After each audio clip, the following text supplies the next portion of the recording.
सांसद Louis McFadden ने भी नोट के बदले सोना न देने की सरकार के फैसले का कड़ा विरोध किया और कहा कि फेडरल रिजर्व लोगों का सोना देने के लिए कानूनी रूप से बाध्य है और अगर ये दिवालिया हुई है तो इसमें सिर्फ उसकी ही गलती है, सिवाय फेडरल रिजर्व के दिवालिया होने के अलावा देश में कोई आपातकाल नहीं है।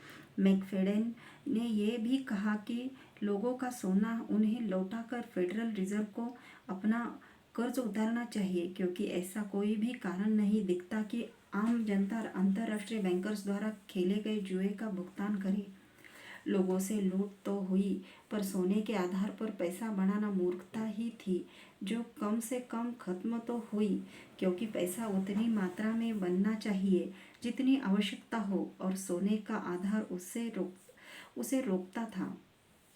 अधिकतर लोग अभी भी पिछली सदी में जी रहे हैं, क्योंकि आज भी अधिकतर लोग, यहाँ तक कि कुछ पढ़े लिखे अर्थशास्त्री भी यही मानते हैं कि कोई भी देश अपने पास जमा सोने के आधार पर ही पैसा छाप या बना सकता है, परंतु यह बात 1930 के दशक के बाद से लागू नहीं है।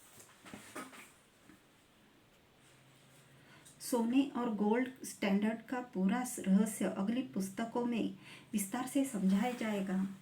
लुइस मैकफेडन का विरोध और हत्या।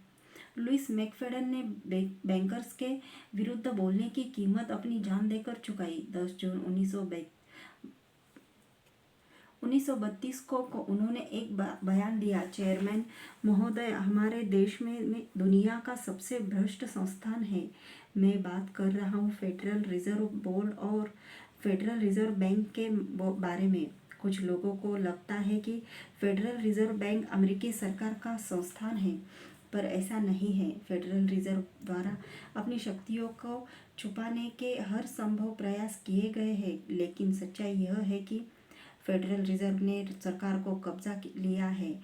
यह सब कुछ नियंत्रित करता है और हमारे सारे विदेशी संबंधों को भी नियंत्रित करता है। यह सरकार बनाता है और गिराता है।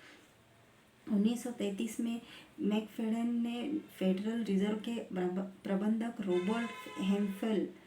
रॉबर्ट हेम्फिल द्वारा अखबार में लिखे गए एक लेख को संसद में पढ़कर सुनाया, जिसमें हेम्फिल ने लिखा था कि हम बहुत जल्द ही एक ऐसी स्थिति में पहुंच जाएंगे जहां सरकार को अतिरिक्त मुद्रा जारी करनी पड़ेगी। तब यही एकमात्र रास्ता रह जाएगा। मंदी से उभरने के कार्यक्रम में यह पहला कदम होना चाहिए था। सरकार द्वारा पैसे की मात्रा बढ़ाने से जैसे ही वस्तुओं की मांग फिर से बढ़ने लगेगी, उसके तुरंत बाद हम फिर से एक बड़ी कुशलता से रचे गए और चालाकी से फैलाए गए प्रचार के एक बंधन के अधीन होंगे। वो बंधन जिसके माध्यम से अंतर्राष्ट्रीय बैंकरों का एक छोटा समूह 2 शताब्दियों तक सभ्य दुनिया के लोगों को डराने में सक्षम रहा है, ताकि लोग अपने आवश्यक व्यापार को चलाने के लिए पर्याप्त मात्रा में अपना खुद का पैसा जारी न कर ले। हम कर्ज लेकर कभी भी नहीं उभर सकते। अगर यह आसानी से मिल भी रहा हो तो भी यह अनिश्चित है, अविश्वसनीय है, बढ़ती मांग के अनुसार विस्तार नहीं करता है और एकाएक सिकुड़ता है और वाणिज्य और उद्योग की जरूरतों से संबंधित नहीं है। हमारी आज की स्थिति में सरकार द्वारा अतिरिक्त पैसे जारी करना ही एकमात्र रास्ता है। लुइस मैकफेडन बैंकर्स के विरुद्ध माहौल बनाकर फेडरल रिजर्व को बंद कराना चाहते थे, लेकिन उससे पहले ही 1 अक्टूबर 1936 को जहर देकर उनकी हत्या कर दी गई। सांसद मैकफेडन के अनुसार रूजवेल्ट ने वही किया जो अंतर्राष्ट्रीय बैंकर्स ने उसे करने का आदेश दिया। मैकफेडन कुछ हद तक सही भी था, परंतु राष्ट्रपति रूजवेल्ट ने कुछ प्रयास बैंकर्स को नियंत्रित करने के भी किए थे। नवंबर 1933 में अमेरिकी राष्ट्रपति रूजवेल्ट कर्नल एडवर्ड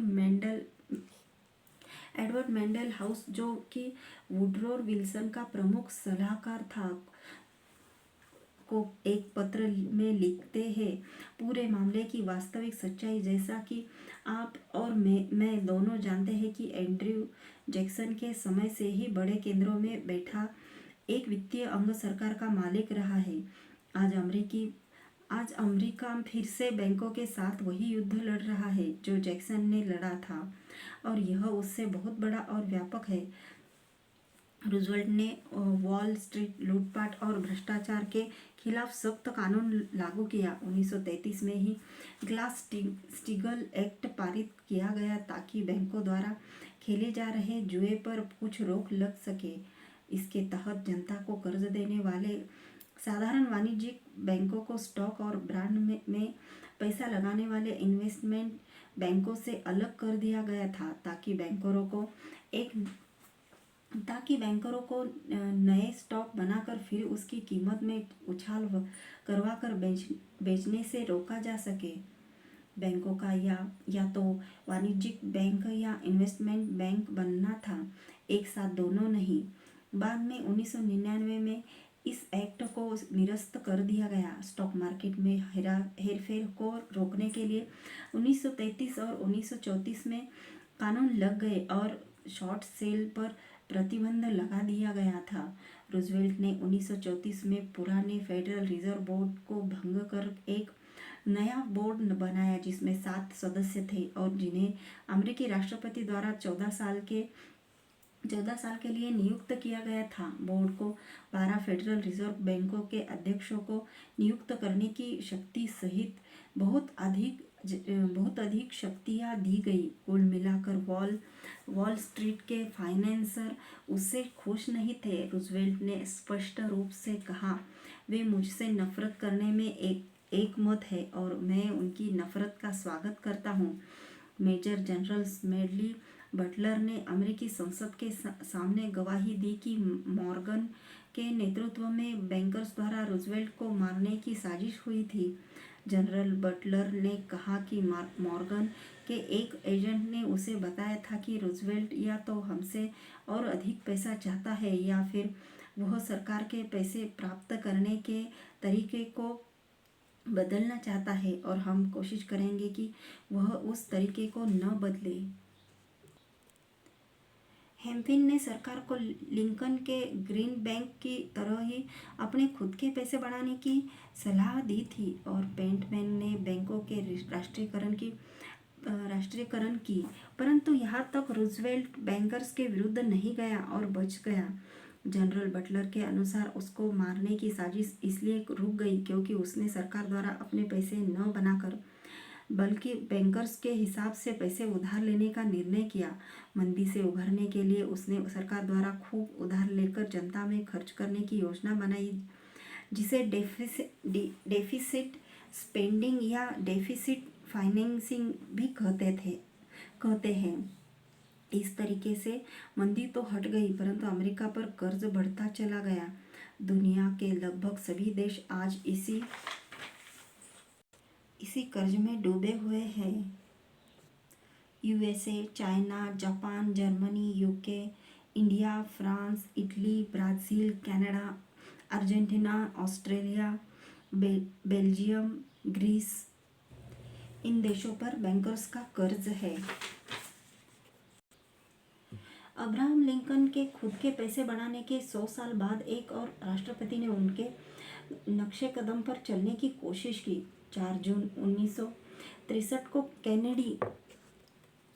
कैनेडी ने एक कार्यकारी आदेश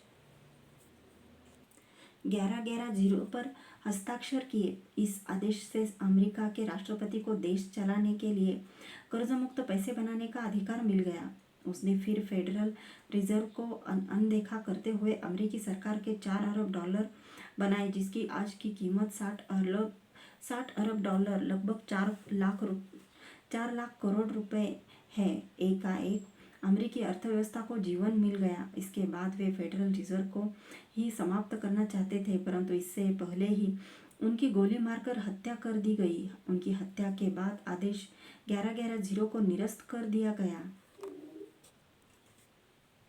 एक भाषण में राष्ट्रपति केनेडी कहते हैं, देवियों और सज्जनों, गोपनीयता एक मुक्त और खेल समाज के विरुद्ध है और हम लोग स्वाभाविक और ऐतिहासिक तौर से षड्यंत्रकारी समूह रहस्यमयी शपथ और गुप्त कार्यवाही करने के विरोधी रहे हैं।